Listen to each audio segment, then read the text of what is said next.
this should be funny magic, but it actually got a little serious. Again, can't prove any of this is real. Could be magical thinking, could be coincidence, but I've seen enough and I've done enough like Reiki and stuff to know that there's some very real stuff going on here.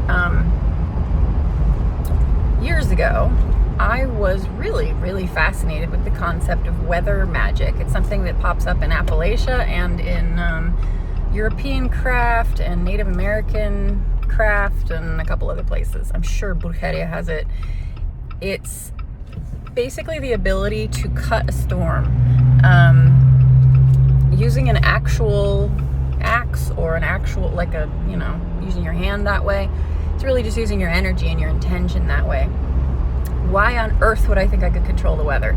Well, all of these things that we look down on, like rain dances, aren't supposed to be us trying to pull the strings on a weather god to make it rain exactly. It's rooted in a shamanic practice where you have a relationship with nature and with the weather, and so you live in balance and sustainable balance and harmony with nature. So no, you don't control whether it rains or not, but if you, let's see, how do I explain this? If you have a storm coming and it's going to hit your house. So I hope this isn't too bumpy. I'm on a dirt road.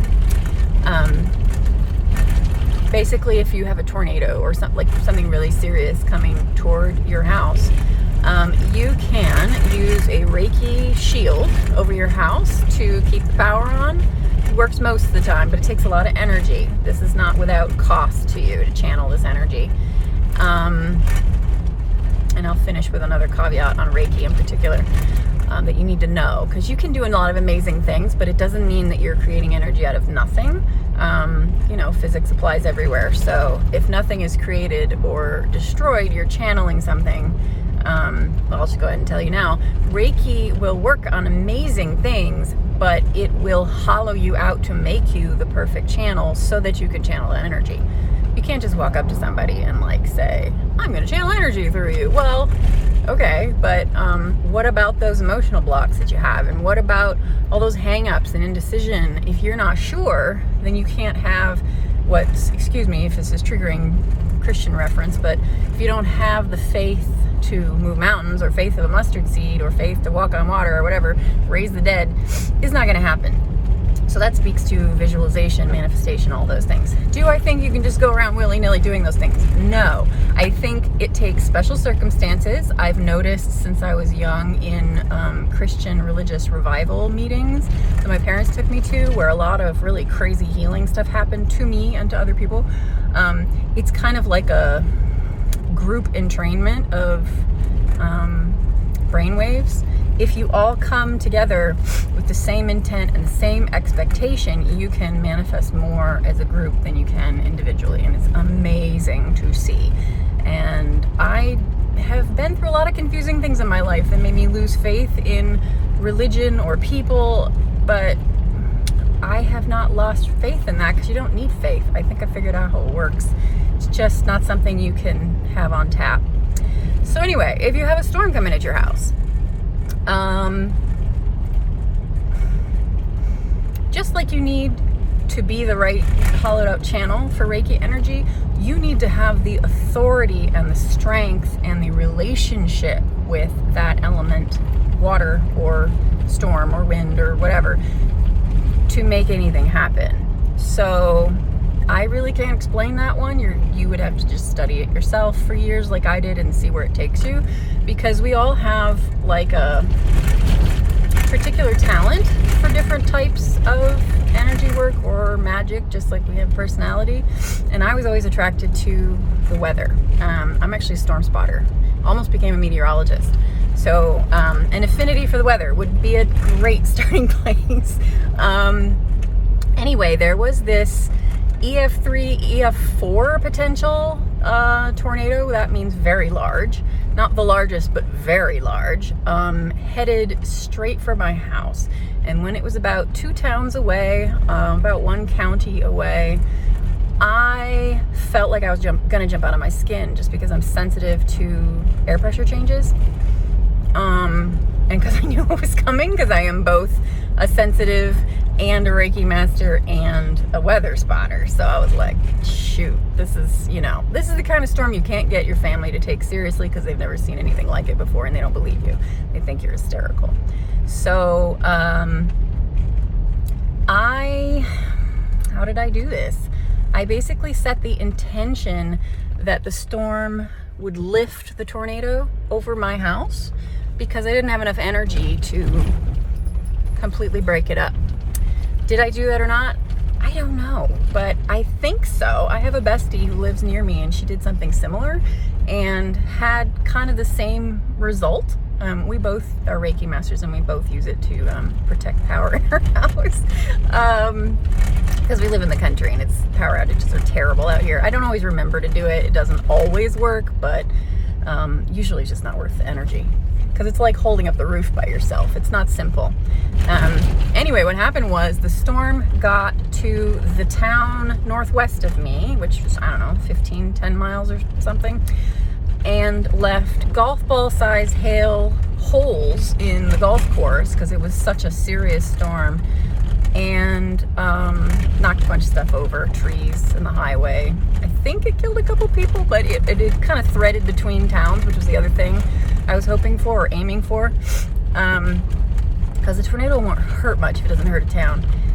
And then when it came over my house, it was still spinning. Like, you could see not only the whole sky was rotating, but you could see the sub-vortices. If you know tornadoes, you know that they have multiple vortexes inside the main funnel. And on big ones, you can see it. So I basically had five funnel clouds in a circle go right over my house, right over my bedroom window, but they were lifted, and then it dropped another tornado 30 miles east, something like that. 50 miles at most, but it was like, I think 30 miles east. Dropped another tornado, hit the Canadian border.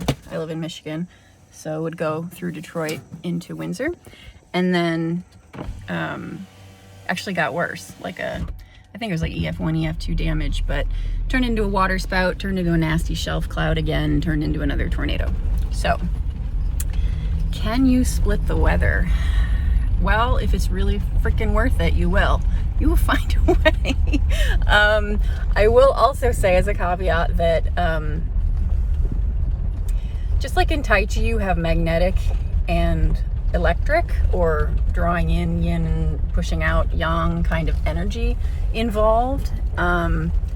You can do that with the weather, and some people do it naturally. So just like some people will attract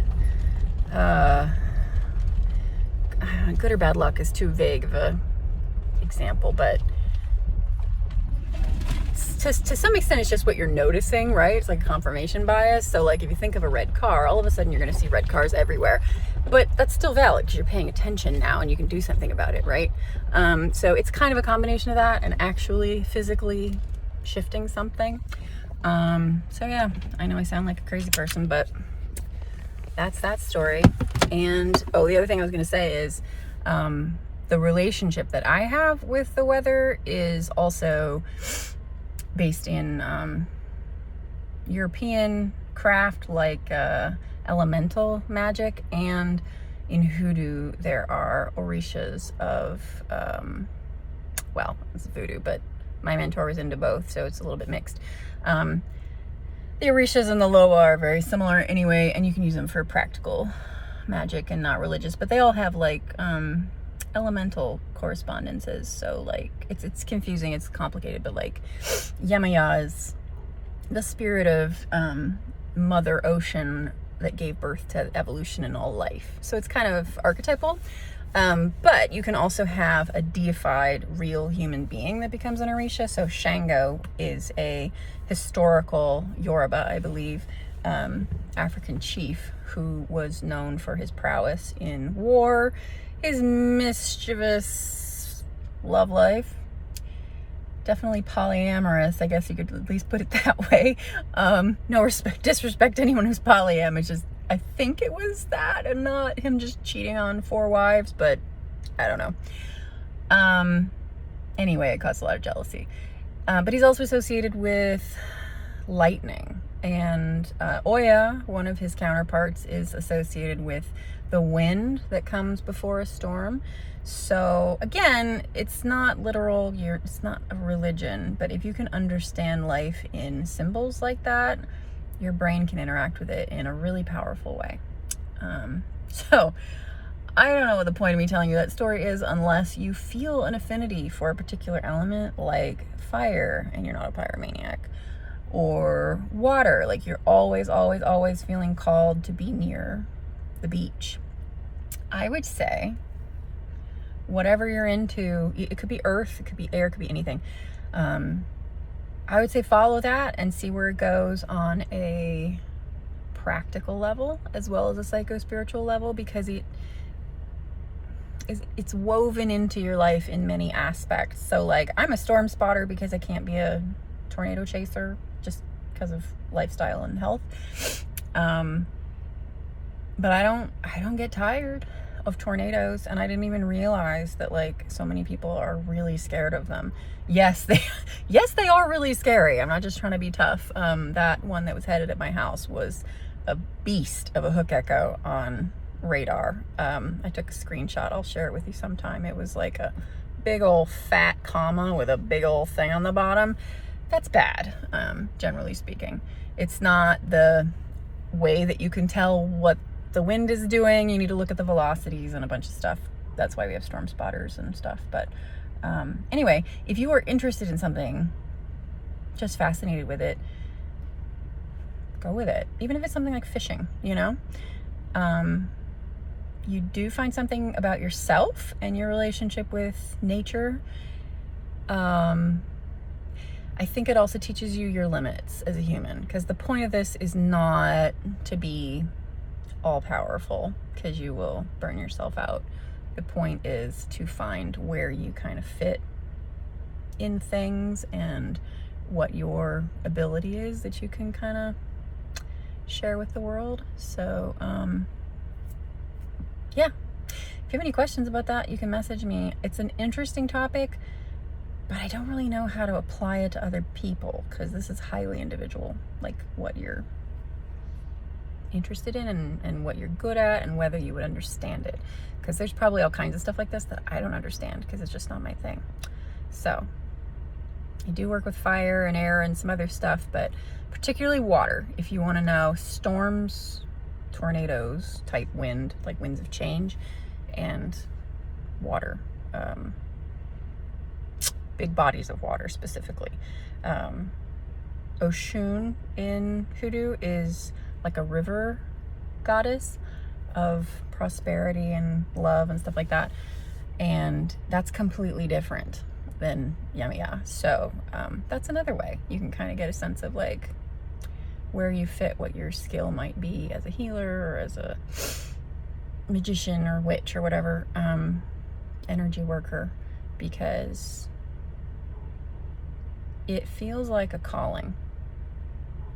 I wish I could be more specific and scientific with you, but if you feel like some element has always been calling to you, yeah, it is. Go with it.